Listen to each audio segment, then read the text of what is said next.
ನಮಸ್ಕಾರ, ನೀವು ನೋಡ್ತಾ ಇದ್ದೀರಾ ಸುದ್ದಿ ವಿಚಾರ. ನಾನು ನಿಮ್ಮ ಚೇತನ್. ವೀಕ್ಷಕರೇ, ಕೇರಳ ರಾಜ್ಯ ಒಂದಲ್ಲ ಒಂದು ಫೇಮಸ್ ಆಗ್ತಾನೆ ಬರ್ತಿದೆ. ಒಂದೊಂದಲ್ಲ ಒಂದು ಸುದ್ದಿ ಮಾಧ್ಯಮದಲ್ಲಿ ಅಥವಾ ಸಾಮಾಜಿಕ ಮಾಧ್ಯಮದಲ್ಲಿ ಚರ್ಚೆ ಆಗ್ತಾನೆ ಇದೆ ಮತ್ತು ಅಭಿನಂದನೆಗಳಿಗೆ, ಪ್ರಶಂಸೆಗೆ ಆಗ್ತಿರುವಂಥದ್ದು.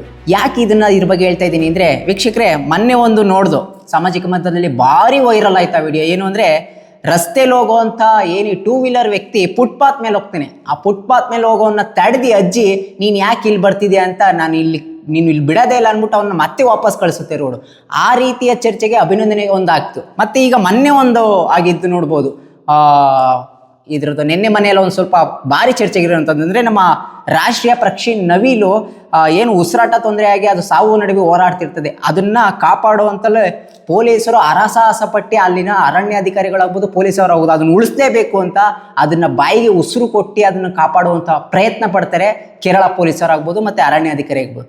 ಜೊತೆಗೆ ಕೇರಳದಲ್ಲಿ ಇನ್ನೊಂದನ್ನು ಸುದ್ದಿ ನೋಡ್ಬೋದು. ಸರ್ಕಾರಿ ಶಾಲೆ, ಯಾವುದೇ ರೀತಿಯ ಪ್ರೈವೇಟ್ ಶಾಲೆಗೆ ಕಡಿಮೆ ಇಲ್ಲದೆ ಸರ್ಕಾರಿ ಶಾಲೆಯನ್ನು ಆ ರೀತಿಯ ಅಭಿವೃದ್ಧಿಪಡಿಸಿ ಕಟ್ಟಿಸಿರುವಂಥದ್ದು ನೋಡ್ಬೋದು. ಭಾರಿ ರೀತಿಯಲ್ಲಿ ಚರ್ಚೆಗೆ ಕಾರಣ ಆಗ್ತಿರುವಂಥದ್ದು. ಯಾಕಂದರೆ ಈ ರೀತಿಯ ವಿಷಯಗಳಿಗೆ ಕೇರಳ ಪ್ರತಿಯೊಂದಕ್ಕೂ ಫೇಮಸ್ ಆಗ್ತಿದೆ ಅಂದರೆ, ಅದರ ಪ್ರಾಧಾನ್ಯತೆ ಹೆಂಗೆ ತಗೊಂಡೋಗ್ತಿದೆ ಅಂದರೆ, ಜನ ಅದ್ರ ಬಗ್ಗೆ ಅಭಿನಂದನೆ ತಿಳಿಸ್ತಿದ್ದಾರೆ. ಈ ರೀತಿ ಕೇರಳ ಮುಂದುವರಿತಿದೆ, ಈ ರೀತಿ ಅಭಿವೃದ್ಧಿಯಲ್ಲಿ ಮುಂದೋಗ್ತಿದೆ, ಈ ರೀತಿ ಎಲ್ಲದಕ್ಕೂ ಸೌಲಭ್ಯ ಮತ್ತು ಎಲ್ಲದಕ್ಕೂ ನಾವು ಮುಂದೆ ಇದ್ದೀವಿ ಅಂತ ಕೇರಳ ತೋರಿಸ್ತಿದೆ. ಅದರಿಂದ ಜನರು ವ್ಯಾಪಕವಾಗಿ ವ್ಯಕ್ತಪಡಿಸ್ತಿದ್ದಾರೆ ಮತ್ತು ಅದನ್ನು ಅಭಿನಂದನೆ ಪಡಿಸ್ತಿದ್ದಾರೆ.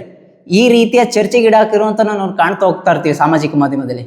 ಇದಾಗಿತ್ತು ಇವತ್ತಿನ ಸುದ್ದಿ ವಿಚಾರ. ಸುದ್ದಿ ನಮ್ಮದು, ವಿಚಾರ ನಿಮ್ಮದು. ನಮಸ್ಕಾರ.